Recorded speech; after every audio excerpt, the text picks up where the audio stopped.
mga lodi, meron tayo ditong laptop na Pasyente Aspire ES11 mga lodi. ES1132 C5YH. Ayan, kapag nakasaksak mga lodi, meron siyang 0.33 amps. Ayan siya, pero hindi siya nag-on. Tingnan natin, nag-on yata. Namamatay siya. Kailangan na siya na mamamatay mga lodi. Pag-pinit mo siya yan.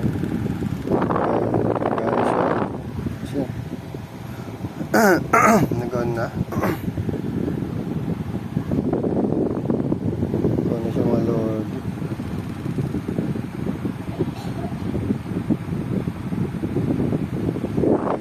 Kaya na siya ng mataas amps 0.68. Kaya lang isip ito mga lodi, nag-shutdown siya. After mga ilang minutes, nag-shutdown. Ngayon mag-check natin kasi kanina ayaw talaga siya mag-on and na-trigger lang kapag nag-on ulit siya. Check natin ngayon, may 1 minute. Check natin kung magdidiretso.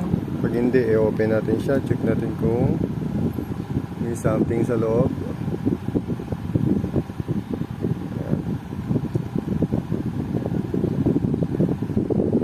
Yung amps niya mga lodi, 19 volts. Yan, nawala walang bumababa yung kanyang amps.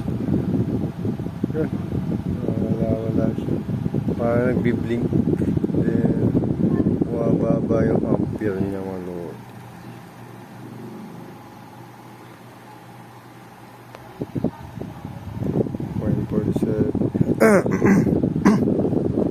Check natin yung siyang shutdown.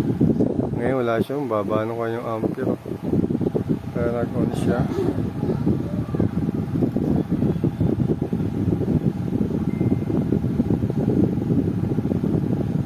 Kasi baka siguro may battery kaya yung hindi siya nag-charge.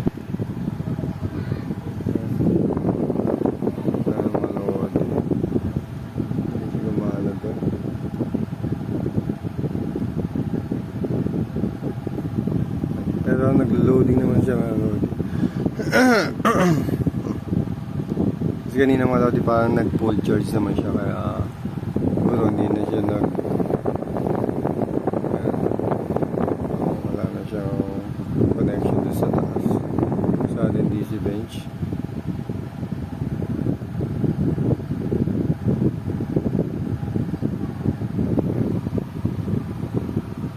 Pero ngayon diretso naman siya. Check na lang natin kung mamamatay siya.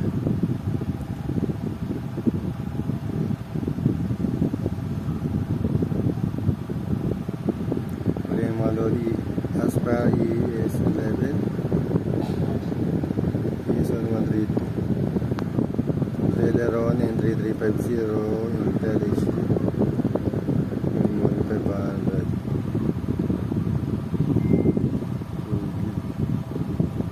Medyo matagal mga loading yung kanyang loading. Yan, on naman na siya. Pero matagal nga na siya mag-on.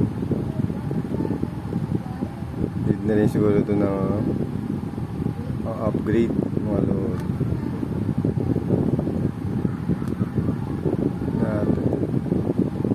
Sana hindi siya mamatay kasi wala na siya connection din sa taas. Hindi siya nag-charge.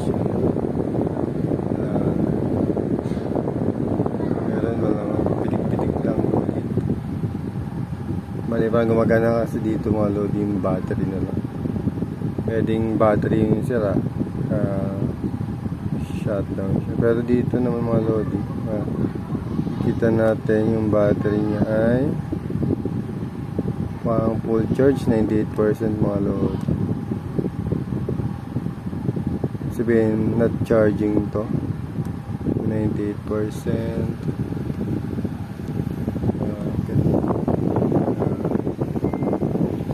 Tanggalin natin itong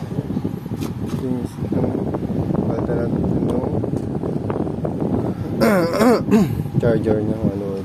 Tingnan natin kung mag-charge pa. kanina wala, hindi siya nag-charge. Ito natin na original charger. Yan. Original charger mga lodi, yan, charging siya. Yan sa atin, ano, hindi siya nagre-response.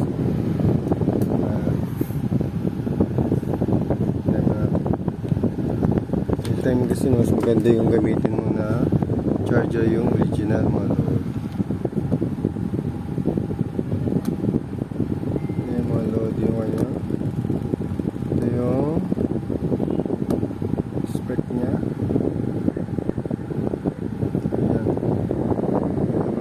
Intel Celeron N300. Tama naman siya mga lodi. Nalagay dito. Bali mga lodi ito hindi pa siya na-open. Sealed pa siya. Makikita mga lodi. May warranty pa to.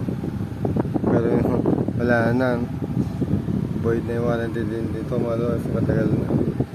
Yun, namatay siya mga lodi. Yan sasabi natin na mamatay siya. After 6 minutes, yan, namatay. Open natin mga lodi. I-check natin kung anong problema. Okay. Yan natin mga lodi buksan. Natin.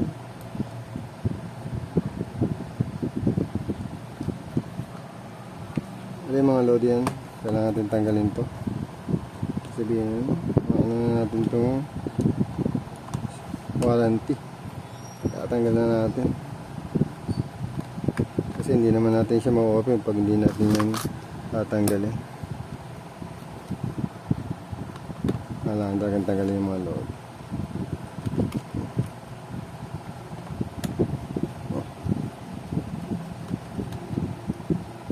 Tagal na lang ito mga lodi.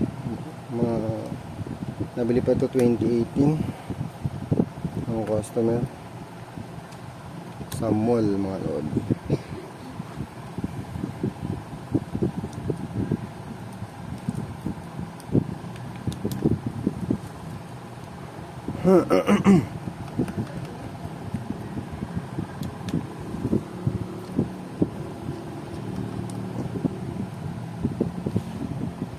Check natin mga lodi kung nagano siya. Nag-overheat lang kaya namamatay or something, etc.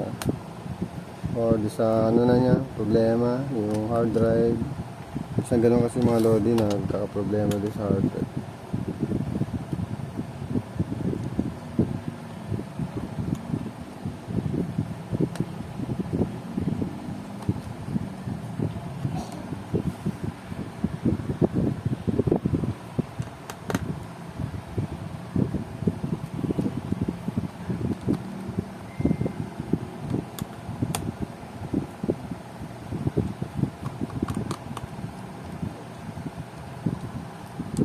And the last mga lodi ito. Wala, ano na ito. Talagang tatanggalan na natin.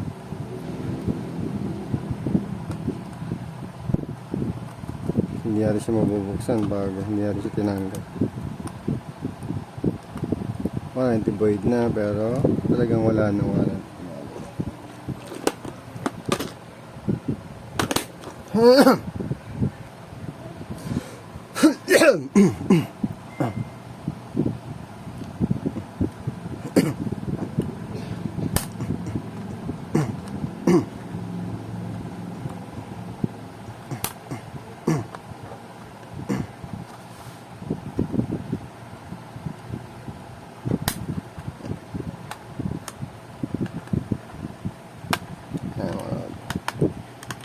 Gandaan lang. Tanggal naman natin siya. Bali yan dyan mga lodi, mayroon siyang ano, RAM slot. Kasi built-in mga lodi yan yung ano, built-in yung kanyang memory. Kapag gusto mo mag-upgrade, pwede mo isalpak lang dyan. Ngayon tatanggal natin itong kanyang hard drive.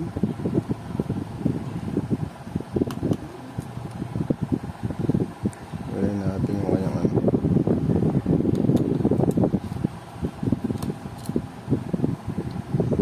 Pwede kasi mga lodi yung hard drive yung ano ito issue.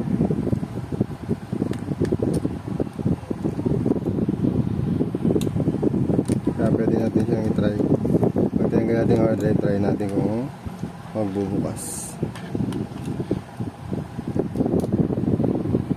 Ayan. Hanggang na siya.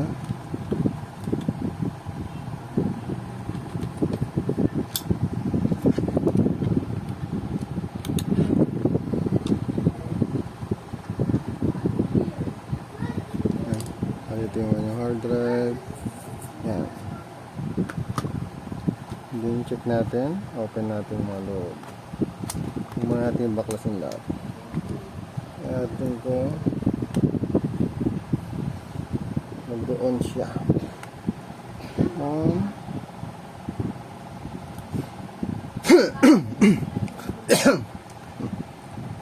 On. Ayaw mo gun. Ayaw dahil yung mag-on mga lord.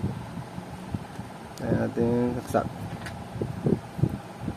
natin. Ayan, charging. Then ayaw na mag-on.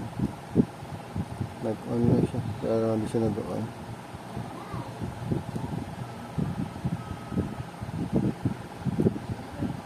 Ayan.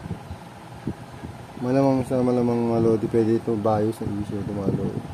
Saka lang natin talagang baklasin na ito.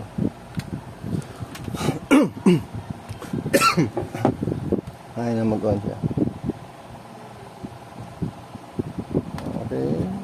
Ito na, tanggal natin yung screw.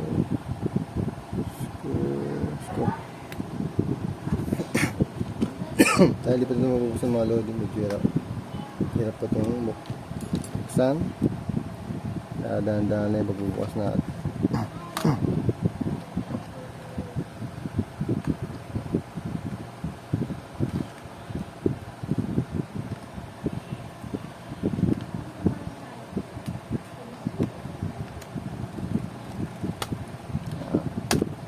Maangat naman siya. Maangat.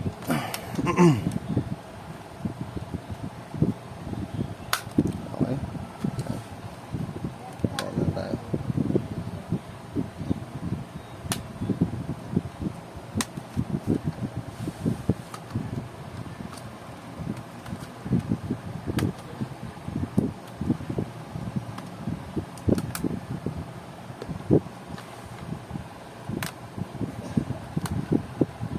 Ayan, angat naman siya mga load.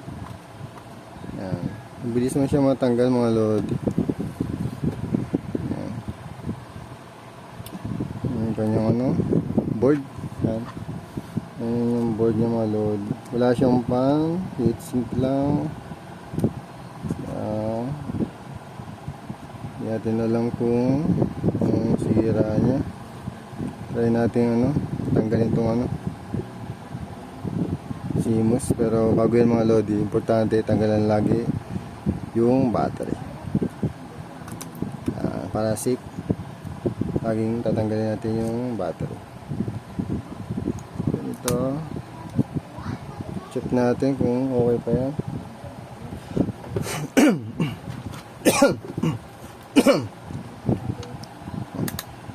Kailangan 3.3 volts mga lodi. 3.3 volts. Mababa. 1.2. Mababa siya mga lord. 1.3 volts na. Voltage ito. 3 volts dapat ang mga lord. Pero yan. Pero dito mababa siya. Sa 1.3 lang. Pwede siyang mamatay talaga yung 1.2. Natin. Reset na natin.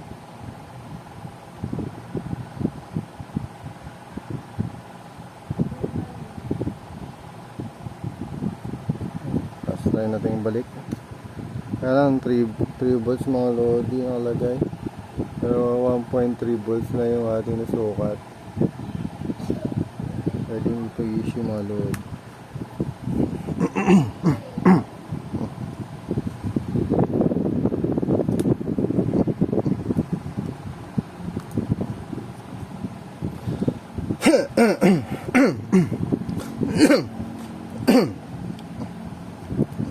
Natin.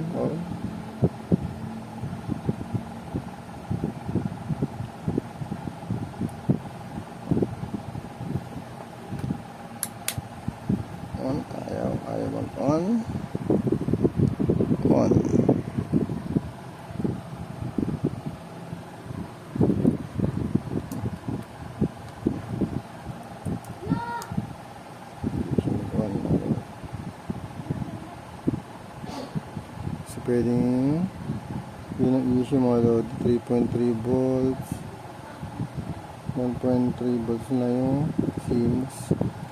Hindi natin bumili ng Siemens battery mga load. Kasi hindi siya mag-on kung hindi mo siya iti-trigger na isaksak. Kasi yung pinakang ano niya, yung bibigay ng 3.3 volts.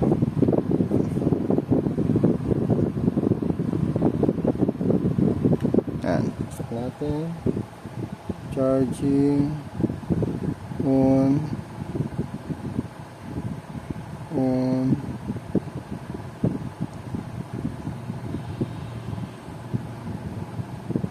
Ayaw mag-on.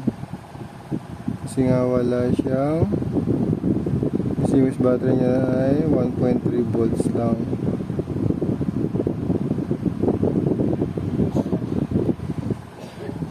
Pero kung nalagyan siguro natin siya ng 3.3 volts na battery, mag-on siya mga load.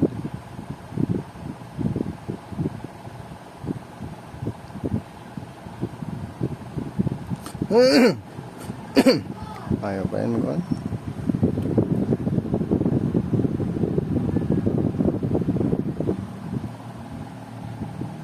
Ayan natin ano, reset ulit natin mga load. Ayan natin ito battery. Ayan natin reset na ano, ayan natin yung ano, power 15 seconds mga load. 1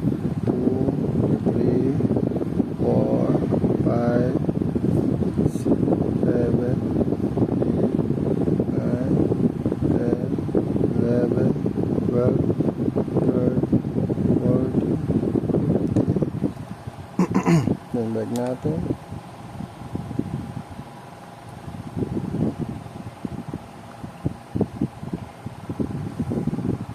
Natin to.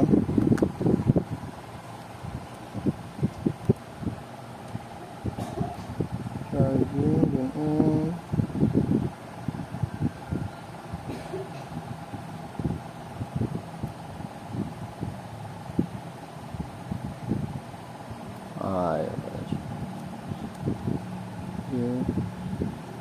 Kasi nga yung Siemens niya mga load, sobrang baba. Kaya yung power button niya hindi siya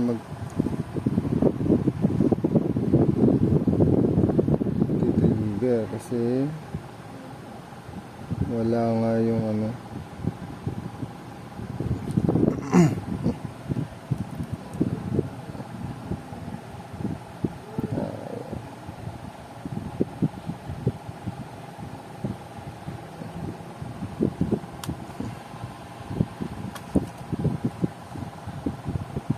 Volts.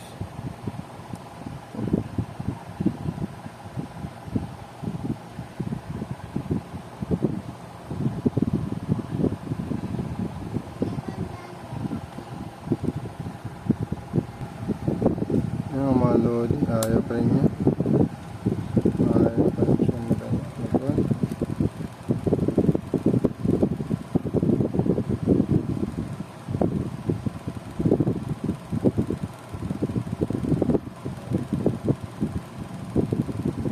Ayos mga load. Ayan natin ano mga load.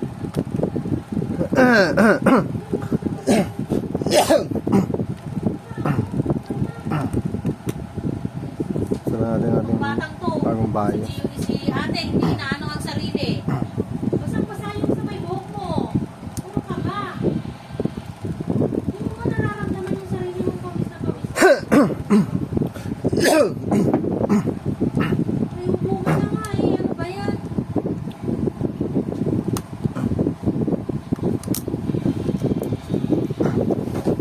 Cellphone ka ng cellphone dyan. Di mo inaalala yung sarili mo.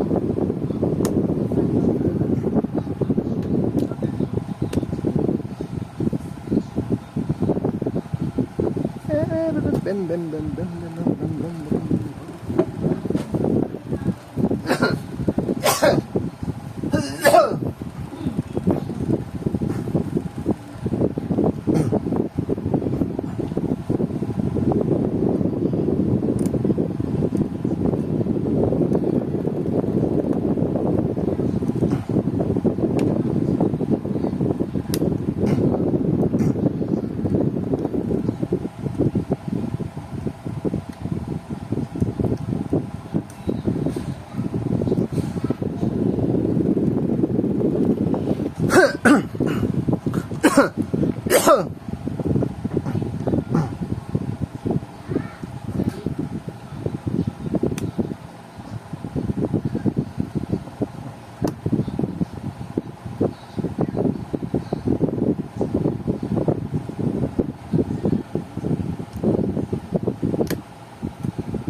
Tumalo din yung kanya ng bias. Try natin siyang i-flash mga lodi.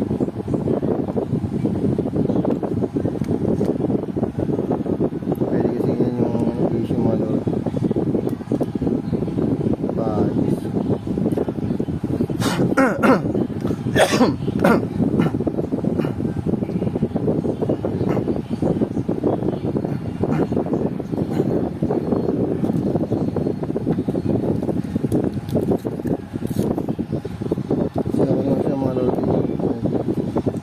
Hindi lang siya nag-on. Pwede nga yan. Pwede dito yung corrupted.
mga Lodi, nag-ano tayo, nagpo-program tayo ng bios mga Lodi.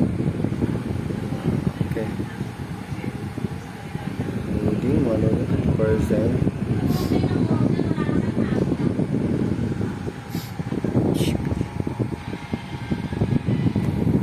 Kasi ano siya, nag-auto shutdown mga Lodi. Auto shutdown. Mga 6 minutes, mamamatay na siya. Okay, pagkatapos itong mga Lodi, kakabit ulit natin doon sa board niya. May check natin kung sana maging successful.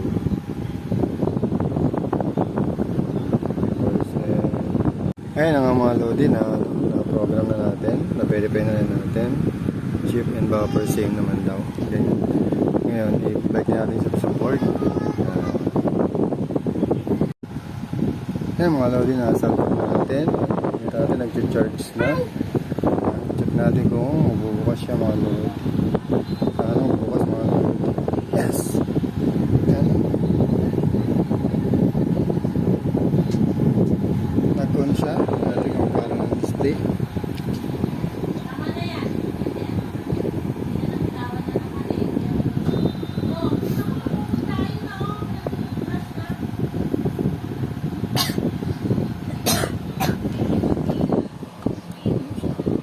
Kamukha siya ng 500 na lang. Yung pink po na laptop natin.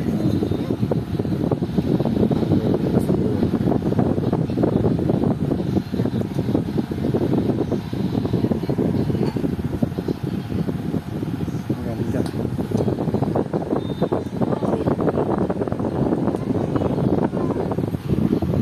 Yung, Yun! wala siya. Yes, alam. Ay, Wala. ganda. Yes! No bootable device. Ayan, nagawa natin mga Lodi kasi di pa natin nalagay yung ano, hard drive dito. Yung hard drive natin, hindi natin nalagay. Yung nakaraan, hindi siya nag-boot. Ngayon, nag-boot na siya. Palitan natin ng BIOS. Ay, kailangan gawin na